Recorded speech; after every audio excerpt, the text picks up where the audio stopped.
Hey guys, Happy New Year, and such a great way to kick off the first show of Dear Christian Single with a question.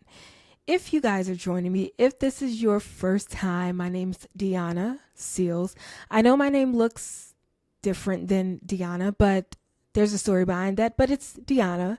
Nice to meet you, and thank you so much for joining me.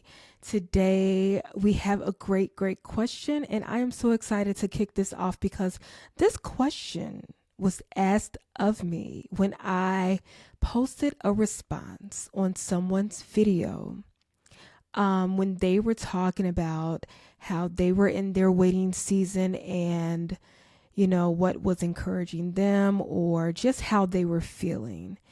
And so, considering that I was past this person's age, I chimed in and I just added my 2 cents. And this is what I said. So, here's what I said. I said, 44 here. Never did I imagine I would still be single, never married, and no kids. So I get it, but his timing is perfect. It's definitely been a journey, but the wait has been so worthwhile. Isaiah 60:22, and I put a little heart and praying hands. Well, what does Isaiah 60:22 say? Let's go to it. Isaiah 60:22 says, the smallest family will become 1,000 people, and the tiniest group will become a mighty nation. At the right time, I, the Lord, will make it happen. That verse is so important and ties into the answer that I gave to this specific person's question, specifically to me.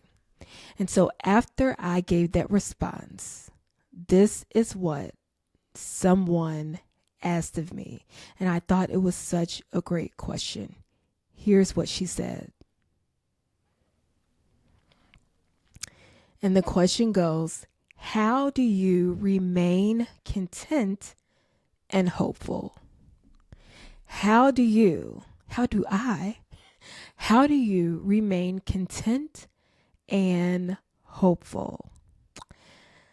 When I tell you, when I saw that question specifically to me, I took a deep breath and I said, wow, that is such a great question. No one has ever asked me, how in the world are you doing it? How in the world are you able to be that age, never married, no children? How do you remain content and hopeful? I'm so glad that she asked me that because it gave me pause to really reflect back and to really answer that question and just really go deep as I comb through all the years that I have been in God's waiting room. Hey guys, I hope you are enjoying the video so far. Before we go any further, I just want to remind you that there are 3 awesome books for sale.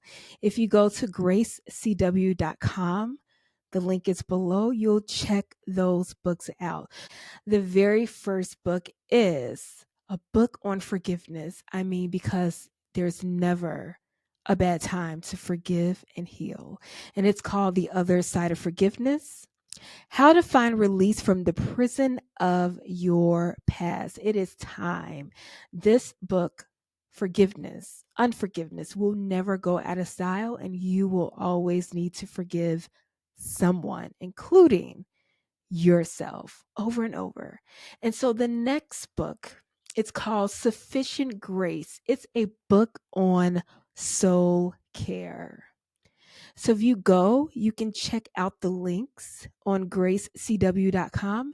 And the third book, it's an ebook specifically for singles. It's called The Search: 5 Secrets to Choosing Love Wisely. Download that now. I love that it's an ebook because you can carry it wherever you go. So check those books out and let's get back to the video. So I'm going to answer this question right now. How do I remain content and hopeful? A loaded question, yes, but a much needed question that I am so glad to answer. So, this is how I remain content and hopeful. The first thing is deep breath. The first thing is that before you get to the contentment part, there's just a lot of steps. Now, if you're one of those people who just wake up or woke up every morning content and just, Lord, have your way, bravo. My journey was not like that. It was a lot of ups and downs. It was some fluctuations, and it has been a journey to get to the content. And I was 95, 99% always with hope. But the contentment part, not so much. And here's why. If you know a little bit about my story, and I've said this in a couple of videos before, at 25, I thought that I was going to get married. Now, no one told me, God didn't tell me that. It was the age that I had set forth, 25. What is it with 25? It's like this dream age, 25. So I thought and assumed that I would get married at 25. And I'm so glad, looking back right now, I'm so glad that God didn't give me what I wanted. I thought that's what I wanted. But no, that's not what I wanted. 30 came, 30 went. Sure enough, I thought that it'll happen at 30. Didn't happen at 30. And time went on, 33, 34, 35, 36. And I remember at the age of 37, around 37, I remember I must have had like this moment of just, God, I am really weary. I'm tired. I'm weary. And at the age of 37, I released my first book. God ordained. He told me to write it. And it was also cathartic for me. I believe he told me to write it for several reasons. It was the beginning of my authorship. And it was what I needed to really help me, sustain me, and really solidify my relationship with God and look at him through all of the seasons of the wait. And God challenged me, and he asked me, he told me to write down everything that I know about him. During my season of wait, all the things that I had been learning about him. So that's how my first book, I Am Discovering God When Life Doesn't Go as Planned, came about. And the truth is right in the title. It was a discovery of God when my life did not go as planned, according to my plan. But sure enough, it was definitely going according to his plan. And so the contentment part, the contentment happened after a series of ups and downs, after a lot of the emotional things were really kind of drug out of me.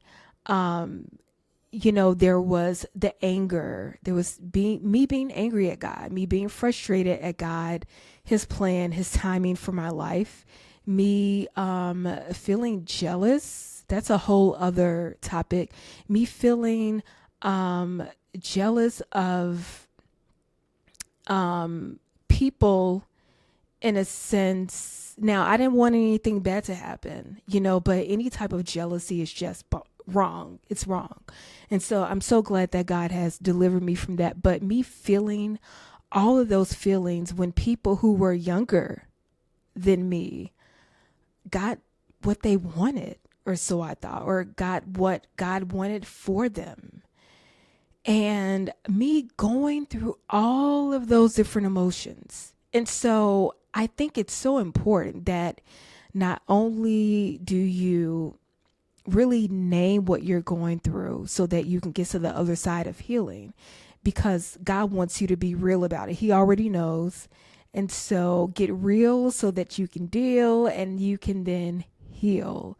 And so I have no shame in being vocal about how I felt. And so that was a part of my contentment journey, is being vocal about how unfair I thought God was being. I mean, my gosh, Lord, there are people who just met you like a year ago and look at what they got. Hello, I've been rocking with you for so long and I've been doing all the things, and this, are you serious? Thank God for deliverance. There's no shame that I have about that, because it's real things that you think of and you go through, but God is there to help you sort those things out, right? And so I went through all of those things. And so the journey to contentment was definitely a journey. There were so many things that I learned about myself. There are so many things that I learned about God. And so as far as hope, I always knew that marriage was God's plan for me. Now, at the age and the timing, that's another story. That's on him. But I always knew, because God had confirmed that was in fact his plan, his will for my life.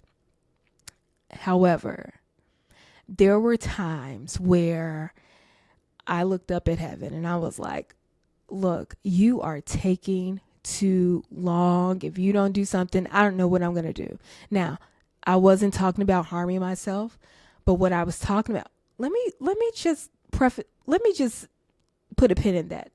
Harming myself as in physical harm, but harming myself as far as going outside of his will, that just popped in my mind. Yes.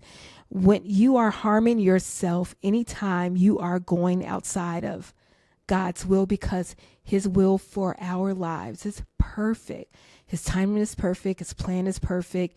And even when we don't understand, it does not mean that it's not perfect. It's just that we have limited perspectives. We have a limited view of what's going on, right? You get me? Okay. And so back to, I thought plenty of times, well, I'll just try online dating. Now, many people have tried online dating. Some people have worked. It has worked for them. Some people have been called to do that, to be found and locate their spouse. That wasn't my story. That's not my story. I prayed about it. God confirmed, showed me in a dream in many, many, many different ways. That is not my route and my best for you. Don't do it.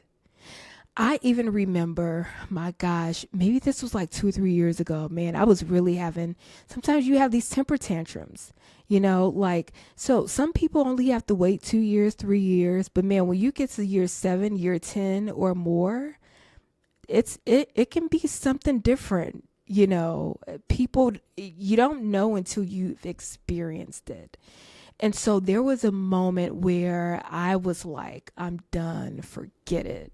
Like, Lord, it's not that I believe I should get like extra bonus points for being this Christian single and doing what I'm supposed to do, because of where I'm supposed to live right. I'm supposed to live holy. So, but I just feel like you should give me extra bonus points.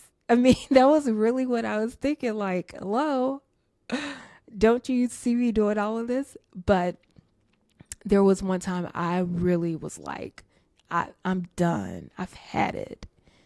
And I think it was after I found out somebody was getting married. I'm not sure. I can't remember. But at that moment, I really had it. And so what did I do? I was about to make a mistake. I was about to just I said, I'm going to go for it. God, I know what you told me. You didn't want me to get online, but you know what? Maybe I'm wrong. I tried to start negotiating that. Silly. Maybe I thought you said don't do that, but in fact, maybe I'm over spiritualizing it, and maybe you said don't do it, but you know what? I'm just going to go for it. And I kid you not, I went on YouTube. I had never seen this woman before. And the Holy Spirit will use anything to get your attention. I had never seen this woman before, and the video popped up, and she says, before you make the biggest mistake of your life, I need you to watch this video. You need to wait on God. It blew my mind. And I thank God that He had that available for me. Man, God cares about us. So if this is you in that moment of feeling discontent and feeling hopeless and feeling like God isn't listening, or feeling like you've been doing the things that God has asked you to do, and yet you see other people's stories and people passing you by, if this is you, may this video be a reminder. Do not make the biggest mistake of your life. Wait on God. Wait on God.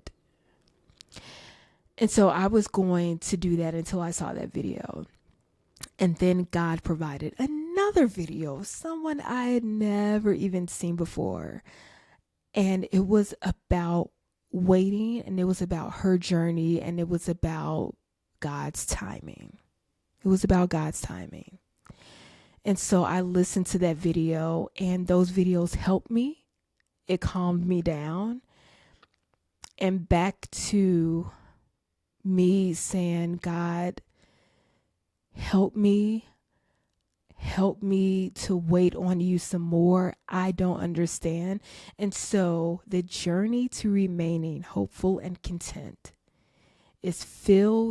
my journey was filled with so many varying emotions. It was filled with being real with God. It was filled with telling Him how I'm feeling. It was filled with saying how unfair I thought He was. Although I know He's a fair God, I was like, I feel like you're unfair. And so God is not intimidated when you are angry at Him, but God will use those feelings to draw you closer to Him. Just don't let go of Him. And so a part of me remaining hopeful and content was me not letting go, even when my feelings were bigger than my faith.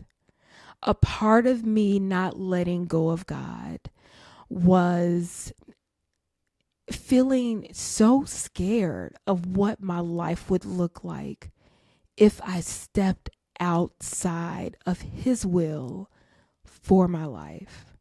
A part of me clinging to God, a part of me remaining hopeful and content, was just really sitting in my pain, but knowing that this too shall pass.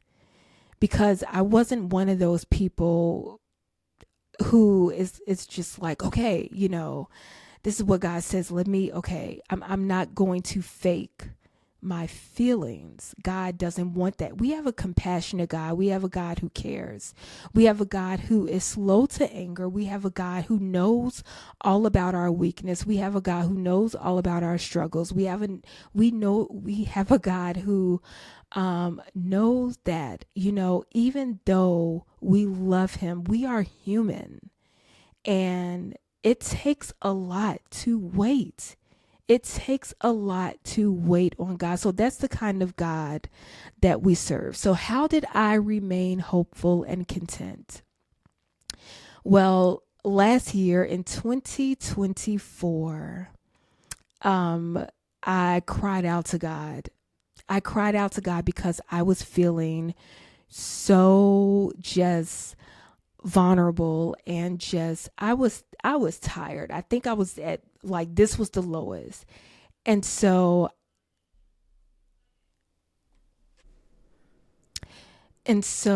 January 2023, so I was 43 years old. January 2023, I was just in a really weary place, really weary place.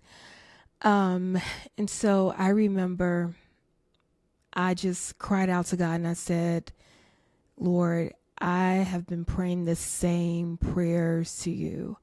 I don't understand why you have not answered all of those things. I just don't get it. And I said, God, I know that you're here, but I feel like you have forsaken me. I said those words. I said, I feel so forsaken by you. And I probably cried myself to sleep. Now, guys, I mean, I'm 43, and when a lot happens. 40 comes, and you're like, man, I'm still not married. And so 43 came, or I think, yeah, I was approaching 43. So at this time I was 42. And so that's what I said to God. And no, 2024. No, I was 43. 43. And so that's what I said to God. And I said, I've been praying to you about companionship for a very, very long time.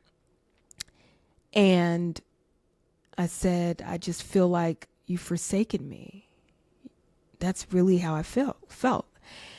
I was feeling really weary, and I heard the words, when the time is right, I, the Lord, will make it happen. I was so weary and over it. I was like, okay. I don't even know if that's from you. I mean, I was just not in a good place. I was I was pissed off, guys. I was. And so I just went to sleep. I think maybe I cried myself to sleep, but the next day it was horrible. Yeah, I mean, I don't even think I slept. I was feeling horrible. And so the next day I said to God, Lord, if that was from you, look at me shaking my, Lord, if that was from you, I need you to give me the verse, because I don't know. I don't know. I mean, this is where I'm at. I don't know. And so Isaiah 60 and 22 came to mind, and I was scared to go see what that was, because I was like, here I go again, or here I go. I don't want to face another disappointment. I don't want to think that God is telling me something and it's not from him. And so reluctantly, I get my phone out and I type in Google Isaiah 60. 22 came right up, and I was like, it could be something. Could be something. And so I hit the screen so the verse can come down. And I saw another version which didn't say what I heard, but then right below it, I see Isaiah 60:22, and I see the words, when the time is right, I, the Lord, will make it happen. And I was like, oh my gosh, God answered me. I mean, of course he answered me. But God answered me. Oh my gosh. So this is all in my answer to how I remain content and hopeful. It's been a journey, guys. It's been a journey. And so that was that. Now, let me just say, it doesn't end there. A month or two later, that wore off, because I said, okay, God, when the time is right, I, the Lord, will make it happen. And I was like, but it's always been when the time is right, I, the Lord, will make it happen, right? The thing is that I am 43 right now. At this time, I'm 44, because my birthday is in February. Like, do you understand, God, how old I am? Well, of course he does. And so when the time is right, I, the Lord, will make it happen. That's what he says. And I love that he gave me that verse.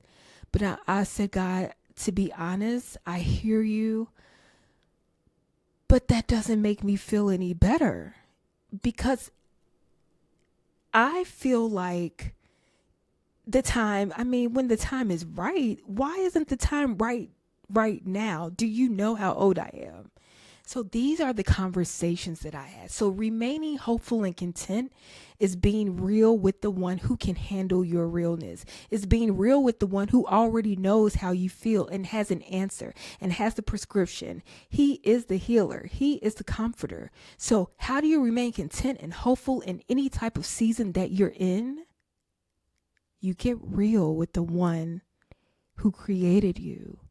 Because when you start to get real, you walk this thing out. You learn of him. You learn of yourself. You love on yourself, meaning that you love the parts that even needs to be refined because he's there to help you refine them. This is what you do. This is how I remain hopeful and content and getting to the ultimate place of contentment, because you can when you have feelings that fluctuate, it doesn't mean that you're not content. But if we're talking about frequency and duration, there's some more growth that needs to be done to get to a place. There's a shift that happens. I had that shift. Keep listening. And so when I said all of that, so that's where I said in the beginning, Isaiah 60:22, that's pivotal.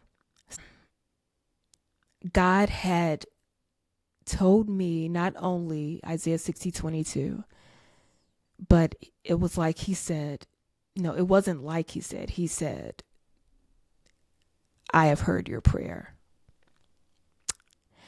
Now, if you go throughout the Bible and hear those words, I have heard your prayer, you see things happening afterwards, right? Well, I'm already where I am. So, okay, you've heard my prayer. All right. What are we doing now? Where is it? It's so in July, I was just really like frustrated again. And just, it's like I said, when you are waiting 3 years versus 10 years, if you get to a place where that wait is longer, so much longer than you would like, then you would truly understand the feelings that are just so involved. But Romans 8:28 says, and we know that all things work together for good of those who love God, who are called, chosen by him.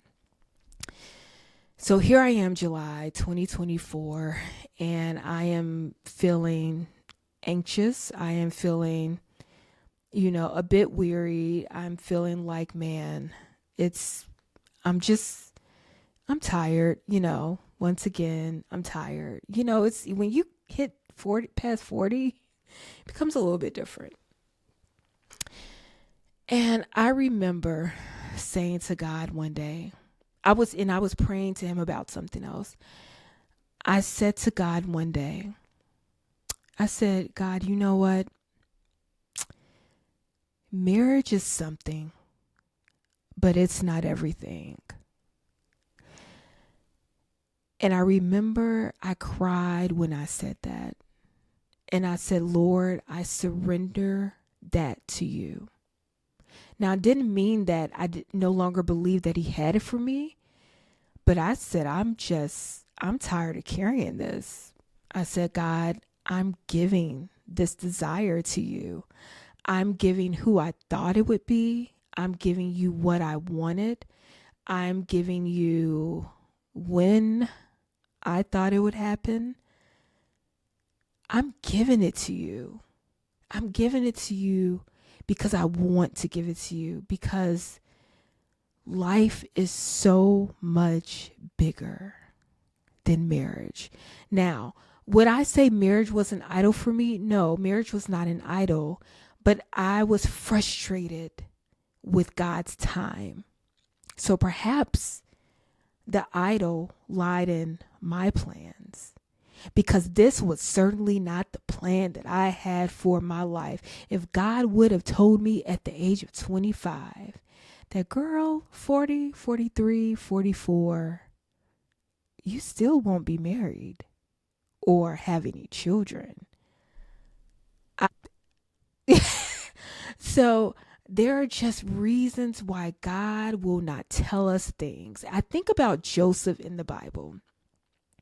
God showed him glimpses of like the end result of the reigning, the REIGN, of the reign. But God never told him all the things that he would have to go through for a good reason.